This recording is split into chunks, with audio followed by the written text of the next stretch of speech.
Yo, so what's going on, boys and girls? It is Pone, and we are continuing the Juggernaut with every gun show, the Jwags.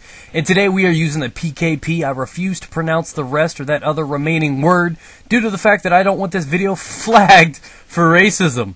Every time I try to pronounce this word, like the last part of I'm gonna try to sound this out. The Pecheneg, something like that. It comes out sounding extremely racist. And I'm not trying to be mean, but this is the same example that I encountered when I played and used the PKP on Battlefield 3 as well. I pronounced it, the first time I did the commentary, and I'm like, it sounded like I said Pecheneg. And I'm like, what the fuck? It sounded racist. So, me being the scaredy white person that I am, I'm like, yeah, we're just going to call it the PKP from here on out, guys. So, overall, this gun is very, very, very good in every game that I've ever had any experience with. And if you guys are just, curious about it, some of you guys know what I'm talking about, some of you guys don't. I do have some experience on Battlefield. And one thing that I have noticed is the similarities in the guns that happen to overlap throughout these titles nowadays. For example, in Back to Karkin, the BF3, they just released a new map pack and all that good stuff. They brought in the FAMAS, the PP-19, which is pretty much the PP-90 from the other game.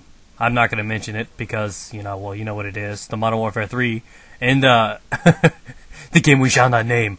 And it's just what it is. I've been noticing all these similarities between these guys having the same guns in both games now. The L96 in both of them now and stuff like that, and I'm seeing them overlap a lot. I mean, you're used to the custom ones, but something like the PKP, which I've never heard of them before these games to come out, and the PP90, both of them to come out at the same time, I could see. I don't know if it's typically because of the competition point or what it is about it, but anyways, topic aside, I'm using the PKP, you know what's going down. What I wanted to talk to you guys about is YouTube and what I see it as. Not like how to get famous on YouTube or, internet blowjobbings for days, none of that stuff, bish.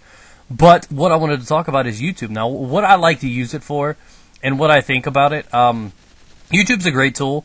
YouTube themselves, the people that try to keep up with it, I understand. You got to understand that people upload videos fucking every second, right? Thousands of videos a day, and they got a lot to work with, a lot to store. So YouTube has got their hands full. But I also understand that it's something that this whole website should be able to do something. It's a company; they should be able to do more. And there's issues with the like button, stuff being down too frequently, the view counter being messed up. The material fucking cosmetic shit. You know what I mean?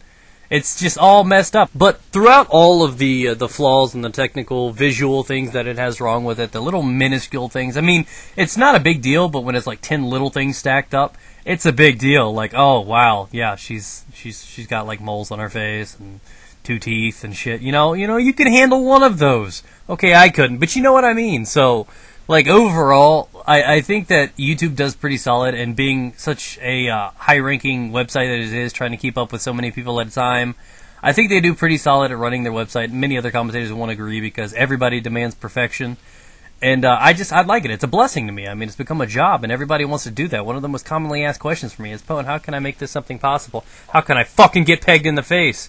It's simple, guys. It's simple. Just play Modern Warfare 3. It's one of the questions that I get asked a lot is, hey, Mike, can you help me out on YouTube? What can I do? What kind of PVR you have? All these simple things. And maybe that's something I'll mention in another topic. I like to do one of those every, 6 months or so to let people know what's going on. Because I get asked that, literally, no joke, no exaggeration, 100 times a day. So what I wanted to come back into is what I think about YouTube. Now, as a company, as a, website, great. Easy to handle, easy to upload, beautiful, you know what I mean? It's simple, it's basic. So easy a dead caveman can do it. So it's... Like I said, it's great. It's great for its ease, its comfort. It doesn't cost any money. People can watch, come, find, entertain, learn things, all that great thing. And it's just amazing. People can express themselves, learn things, be entertained by it. Doesn't cost anybody money, but some people also have the opportunity to make money. So I think that's great. That's an amazing advantage for a lot of people.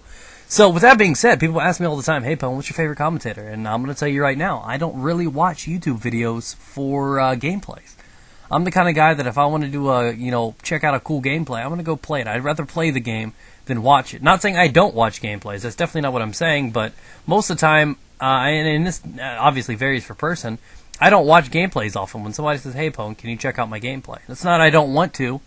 It's just not me. It's just not something I like to do. I would watch a vlog something that I'm not used to or accustomed to, before I would watch a gameplay, because I play enough of it. I don't like watching it. So sometimes I'll put on like a commentary or something, somebody else or something, and listen to them in the background, but I don't watch the gameplay. So that's where it comes down to. There are a couple people, personalities that I'd like to watch and check out on YouTube, and I wanted to see if some of us aligned with that. And so commentators are not something I typically follow. I don't know if it's because I'm one myself, or I don't get along with some of them, or what it is, but I don't typically watch Call of Duty videos, Battlefield videos, anything like that. I mean, maybe one or two a week when I'm randomly bored or something like that. And but other than that, I use YouTube for a different reason, and that's watching, like I said, the personalities. I'll watch an FPS Russia video because I just want to see him fuck shit up. I'll watch Jenna Marbles because I need to fap. You know what I mean? I know that bitch is funny. That bitch is funny. And I'm not saying bitch. I'm not trying to be disrespectful to her. I love her. She's fucking hilarious. I'm saying bish. Like, yo, go do the bishes. You know what I mean? So, yeah, you can take that any way you want. I love some of these commentators out there, and then some of the typical ones and some of the more famous ones I don't like. I don't like Ray William Johnson. I don't like Freddie W. I like some of the more lower rate kind of guys, people you don't know of. Maybe some of you guys do. I love Hot Damn I Rock. That dude's funny as fuck. I love all his videos. And there's a handful. Some of them are hit and miss, but I watch all their videos. So I like the personalities, the creativity. I like listening to music is one thing I really, really use it for. So I wanted to ask you, this is what it comes down to. One thing I wanted to let you guys know, and I wanted your opinions on, is this is what I do with YouTube. I check it, listen to music. If I need tips on something, go for it. And I like to watch some of the personalities, some of the rare ones like Jenna Marvel, so on and so forth. So what is it that you use? Fucking phone? Shut up. Don't do this to me.